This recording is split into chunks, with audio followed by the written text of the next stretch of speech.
I think he doesn't have the grit for the Premier League. Do you know what I mean? I think you have to be a bastard to play in the Prem. Like, even if you're not physical, you need to have that bastard element in you. And if you don't have it, you struggle in the Premier League.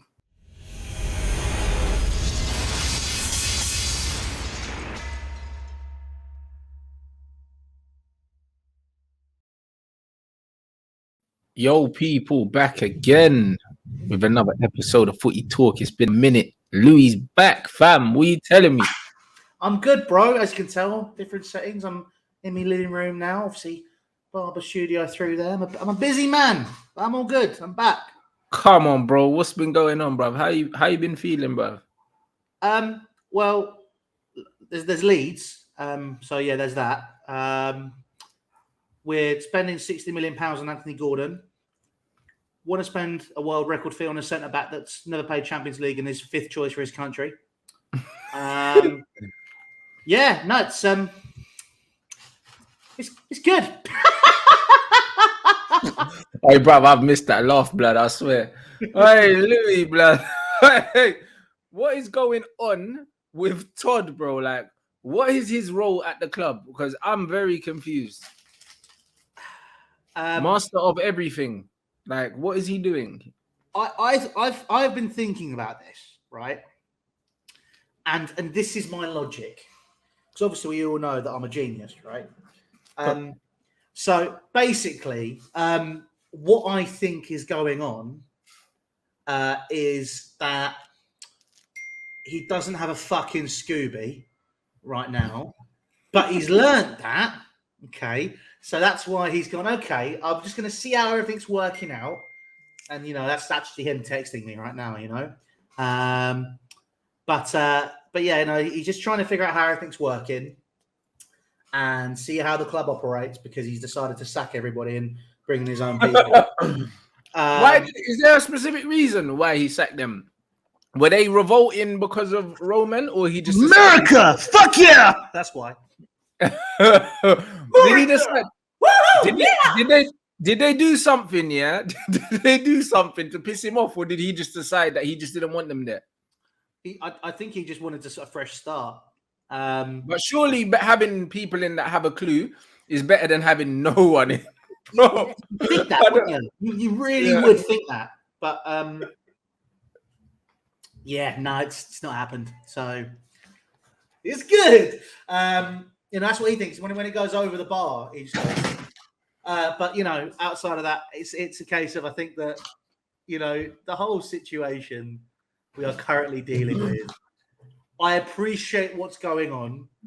I think he's gonna just see what happens, and then hopefully he learns from his mistake because these are expensive mistakes to make. The only thing I would say to him, he's buying quite young players. Well, yeah, he is, and I think he's trying to build up for it, which is fine. It makes sense. He's got the whole model sorted out that he wants to do, and I think he's realised that right now he's not supposed to be sporting director. He's just doing the negotiations. Thomas Tuchel's kind of overseeing who we want to bring in, and Todd's going, "Yeah, man, that sounds great. I'll go sign that guy."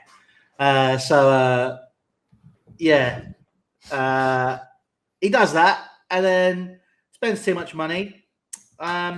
And then wants to bring in Michael Edwards, so he's learned his lesson. So at that point, we'll see what happens. I don't fucking know, Ray. I'm fucking dying, bro. What are you doing? Don't know. Nah, bro. Nah, that accent's killed me. What's wrong with you, man? Yeah, man. I'm American. Could be worse. I could try and do Joe Pesci. Do I amuse you? That's probably what he does when he goes wrong in negotiations. He was sat in Barcelona and he goes, "Funny how? Funny? How am I fucking funny? Huh? How am I funny?" And he turns around and stabs on him in the eye. Bro, you're fucked, bro. I swear. But I told you. Half a decade, mate. You should know that by now. But Gordon, yeah, like, how the fuck did Gordon become worth 60 million? You tell me, mate. I'm still trying to figure it out. What does he do? Chat. Please tell me what he does. He runs. he goes fucking yum. You know, it's just he just sort of like just. When I like him as a player, I don't know why we're signing him, because it makes no sense to replace Hudson-Odoi with Gordon, because they're basically the same player and one of them is free. Gordon's got a better work rate. I saw a stat or something where I think since Hudson-Odoi's debut, Anthony Gordon's only played 200 less minutes, has been playing for a year less or something ridiculous. So it's like, obviously it makes sense because Hudson-Odoi was out for a year with an Achilles injury, but I think he's got Tuchel likes a high work rate, and he does work hard. He's not a bad player. He's not worth 60 million, but then if you look at the market, if you think about it, what Richarlison 60 million is that why you lot were linked with Dan James, because he's a pressing machine? When were we linked with Dan James? Oh no, you weren't. That was Tottenham. I was about to say, Jesus fucking Christ! I was about to find some pressing machine, bro. It's these teams that play wing backs, bro. They like these pressing machines, bro. Like, and I guess that's what this Gordon guy is, isn't it? He's just up and down. But football's turned into an athlete's game, unfortunately. So I'm quite liking Loftus-Cheek at right wing back, bro. I think he's showing his qualities. He's been good, but he's wasting Reece James. Because when you swap and Reece James goes to right wing back in a game and starts there, or he goes in there, he changes the face of the game. Reece James is the best his delivery on the planet. I wouldn't argue with that. Like Hakimi might have something to say about that, but Reece James is Hakimi. Sorry, Hakimi, but he doesn't play as a wing back, really, does he? He's a right back. Yeah, also, but he does play as a wing back as well. Yeah, I know, but Rants, let's be honest, mate. I could bomb up and down that right hand side of PSG in that league. Can you imagine? Louis, listen, bruv, I've seen your knees. I wouldn't go that far, mate. I'll be honest. Was running up and down like Branislav Ivanovic. So just going straight for it. Listen, maybe if you was on what are them things called, them hoverboards and that, then maybe, like that, if you want to play on one of those, but I don't really know. Or one of those electric scooters that drug dealers use. Bruv, I hate them scooters, I swear down. Bruv, because you see when you're driving, bruv, them fucking things do 25 miles an hour. It's like, how are you doing 25 miles an hour on a fucking scooter, bruv?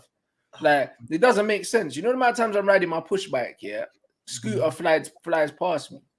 And I'm like, bro, like, why am I getting beaten by a fucking scooter? Then I realize it's a fucking motorized thing. It goes up 25 miles an hour, bro. Fucking piece of shit. And these men got no helmets and that. It's fucking annoying. I can't even lie, but bro, you need one of those. Should we just put it this way and say that they don't need helmets, because the vast majority of people that ride those are helmets, so that's fine. Bro, and I see a lot of girls riding them as well. That's fucking helmets. They're not even. It's. I don't care. You can get your booty called 2 minutes quicker, love. I don't give a shit. Fuck off. Let me get out of my fucking way. Dickhead. You know what I mean? But yeah, like the real question that everyone wants to know, before I tell you how great my manager is, is Mason Mount still better than Leroy Sané? Did I ever say that? Oh, you did, mate. You did, and they've never forgiven you for it, mate. I don't think I did. Hey, mate, listen, these guys bring it up every week. I tell you. Can I just say, like, I might be not that stupid, like that. Hey, Louis, everyone in the chat, bruv, they bring it up at least once a month. I swear down, bro. You said there was probably a context to it. No, there wasn't. I promise you. I promise you, there wasn't. I couldn't believe it. I'd probably been on the piss. So, bro. Well, I'm glad that you're blaming foreign substances. That means you regret it deeply. Exactly. How do you foreign substances? So that's why I'd have Mason Mount over Leroy Sané, because Brexit means Brexit. Bro, so how are you rating how Mount has adapted to the new role given to him by the manager, because He's done I all think right. he's getting progressively worse, bro. I think he was better under Lampard. He's been all right. He's been good. I think when he plays, when he doesn't play, sorry, we do miss him. It's like he's a glue. So I think he's good, but I don't think You for think me he's personally replaceable, basically? in that position. Yeah, I think for me, like What's his best position? I want to see him as a number 8. I want us to play. I'd love to see Chelsea try again. Obviously, 4 at the back's not working for us right now, so we need to retrain it and redo it. But I'd love to see a 4-3-3 with one defensive midfielder. Obviously, we need to sign one, and his name is the Basmati Busquets, i.e. Declan Rice. Get it? Because Rice and Basmati. But Yeah, I prefer to call him the Basmati Bakayoko or the Basmati Bandit, but I hear you. But you get that, or you sign a DM and then play 2 number 8s. I think that's where Kai Havertz would thrive as well. I think Kai Havertz playing that little bit deeper. Like You haven't given up on Kai Havertz yet. No, like I think the problem is with Kai Havertz is we're not playing to his strengths and we're not playing him in his position, which is what really confuses me. Like we're just desperately trying to make something work. So last year when he played, I think he got away with a lot because Romelu Lukaku was the prime target. So when he was playing, there was a fluidity to how he played. So it was him, Mount, Werner, whoever it was on the left. It was quite fluid. It looked nice, but we were just struggling to finish. But Havertz, he scored that Champions League goal, and everyone was kind of sitting there going, right, this is it. He's finally started to get there, figuring out where he wants to go, and he's not built on it. But then it's also not his fault because he's done that number 9 role okay. Like he's been all right. He links play up, but he's not scoring the goals. But obviously, it's not his biggest thing. We signed Havertz because of his assist record and how good that was. So I'd like to see him further back in a position that suits him better, either as a 10 or as an 8, and just have the ball in front of him and see if he can look up and do something. Because he's deceptively quick.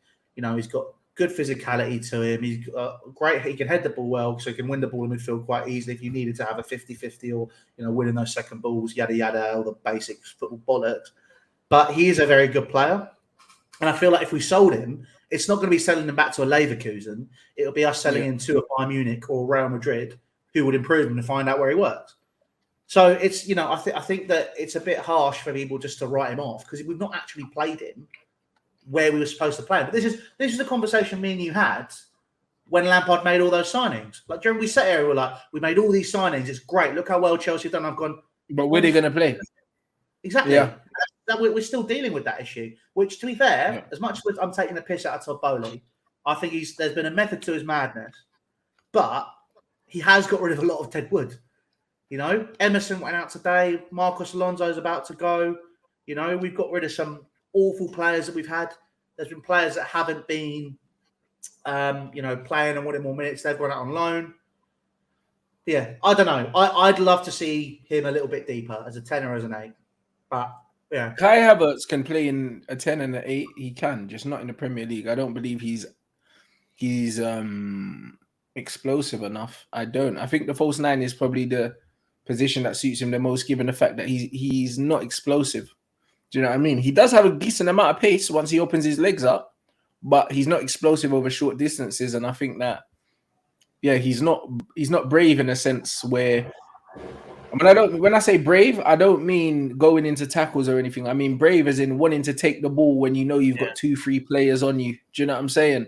Like, to play in traffic like that, you have to be brave. You have to want to receive the ball, like similar to like how Phil Foden plays. Like, he's happy to receive the ball even if he's got 3 men on him.